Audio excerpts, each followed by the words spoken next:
को कट करने के लिए सबसे पहले हमने डबल फोल्ड कपड़ा लिया है और कपड़े को उल्टी तरफ से हमने बिछा लिया है, रॉन्ग साइड ऊपर की तरफ है। अब हम कपड़े में जो साइड में कन्नी है उसे निकाल देंगे, क्योंकि यहाँ पर हमें मार्किंग नहीं करनी है। ये हम इस कन्नी को हम काट देंगे।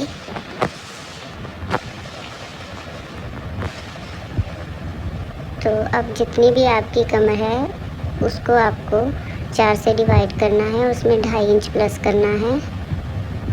सबसे पहले हमने कमर की मार्किंग करनी है, तो जो हमने कन्नी निकाली थी वहाँ से मार्किंग स्टार्ट करेंगे और जितना भी आपकी कमर की मार्किंग है वहाँ पर मार्किंग कर लें।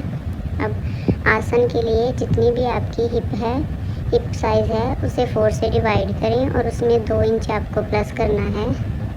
1 इंच ऊपर छोड़ते हुए आप आसन की मार्किंग कर लें, क्योंकि 1 इंच पर हमारी बेल्ट आ जाएगी।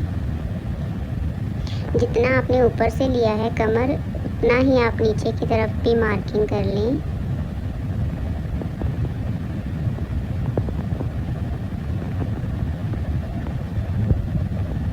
अब इस लाइन को आपको सीधा कर लेना है।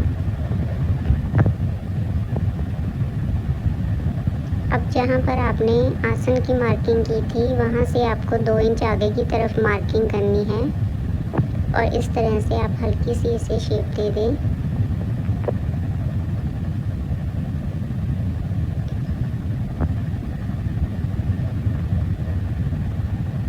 अब लेंथ की मार्किंग के लिए 1 इंच ऊपर बेल्ट का छोड़ते हुए नीचे हमें लेंथ की मार्किंग कर लेनी है।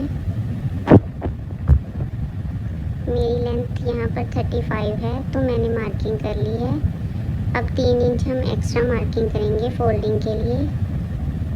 अब इन लाइंस को आप सीधा कर दें।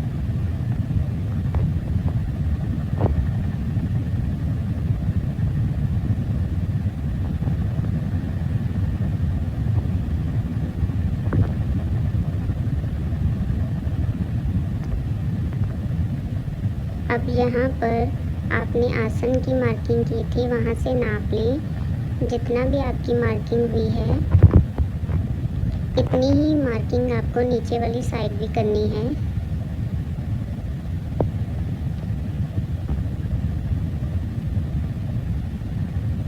अब इंची टेप को आप डबल फोल्ड कर लें और मार्क कर लें।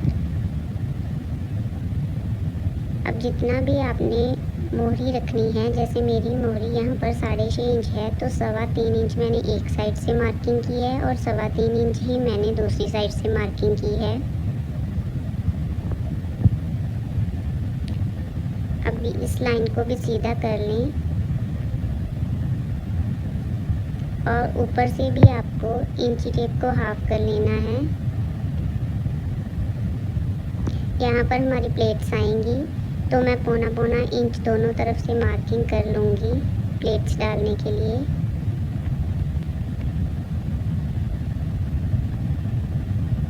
और 5 या फिर 5.5 इंच मैंने लेंथ पर मार्किंग की है प्लेट्स की।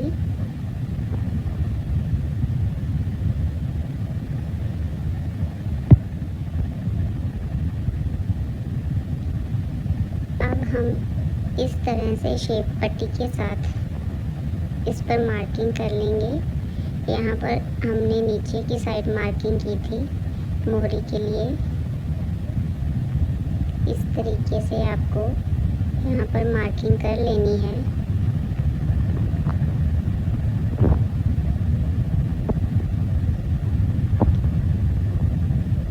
और नीचे से आपको थोड़ा सा इसे तिरछा कर देना है, हल्का सा तिरछा कर दें। अब दूसरी साइड पर भी आपको मार्किंग कर लेनी है।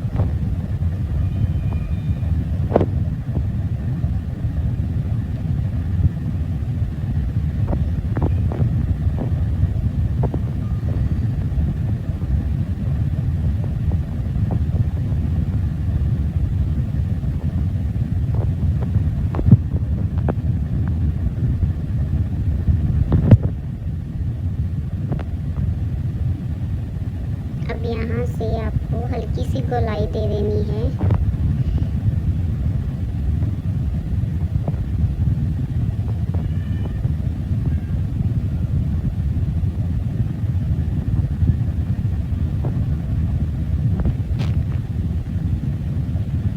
और यहाँ ऊपर से भी हमें हाफ या पौना इंच का डाउन देना होता है। इससे प्लाज़ो की फिटिंग जो बहुत अच्छी आती है।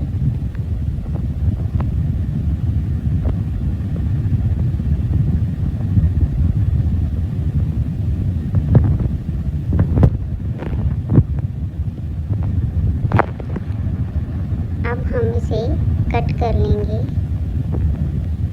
प्लाज़ो की कटिंग हम सिर्फ एक साइड से ही करेंगे, जैसे वीडियो में दिखाया है।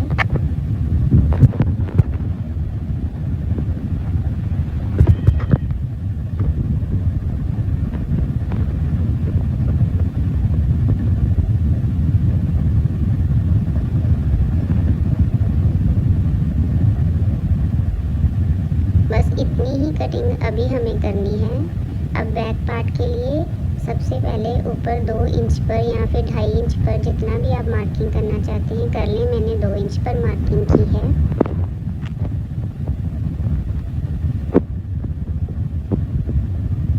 अब जो फ्रंट साइड हमने कट की थी उसको ऊपर बिछा लें इस तरह से।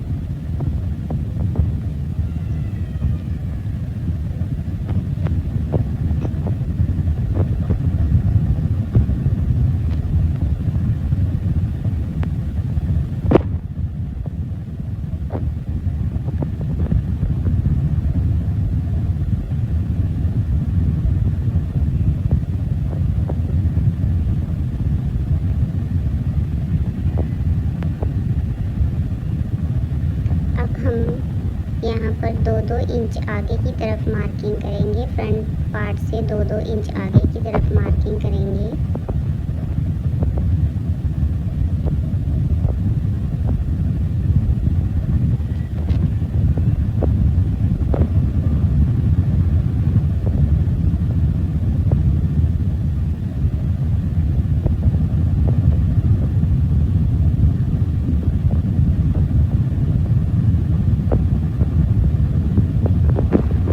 यहाँ पर सभी जगह पर 2-2 इंच की मार्किंग कर लेनी है।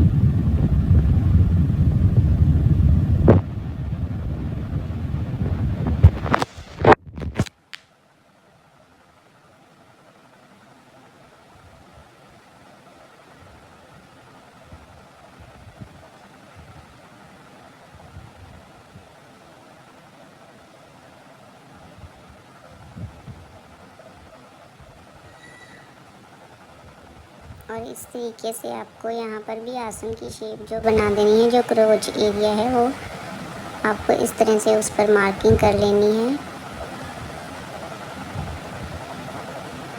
अब इस तरह से शेप पट्टी के साथ मार्किंग कर लें बैक साइड पर, बैक प्लाज़ो पर जो आप कटिंग कर रहे हो। और ऊपर से इस तरीके से आपको शेप पट्टी रखते हुए ऐसे शेप दे देनी है।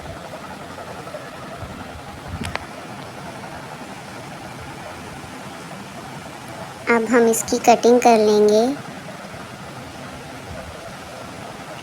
जहाँ जहाँ पर आपने मार्किंग की थी वहाँ वहाँ पर आपको कटिंग कर लेनी है।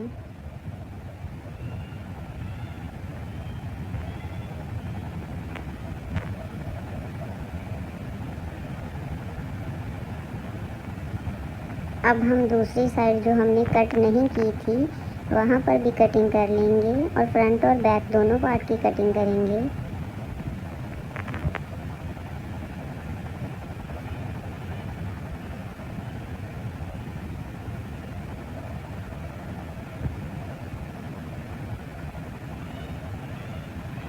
अब जो ऊपर से हमने नीचे की तरफ डाउन दिया था वहाँ पर भी हमें कटिंग कर लेनी है।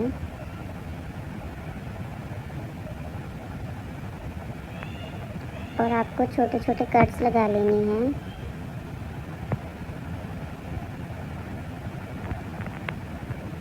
ताकि प्लेट्स डालने में आसानी हो। और एक कट हम यहाँ पर लगाएंगे।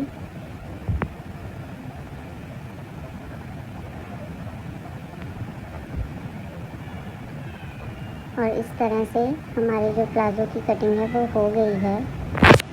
जितनी भी आपकी कमर है उससे 1 इंच ज़्यादा बेल्ट कट करें और पॉकेट भी कट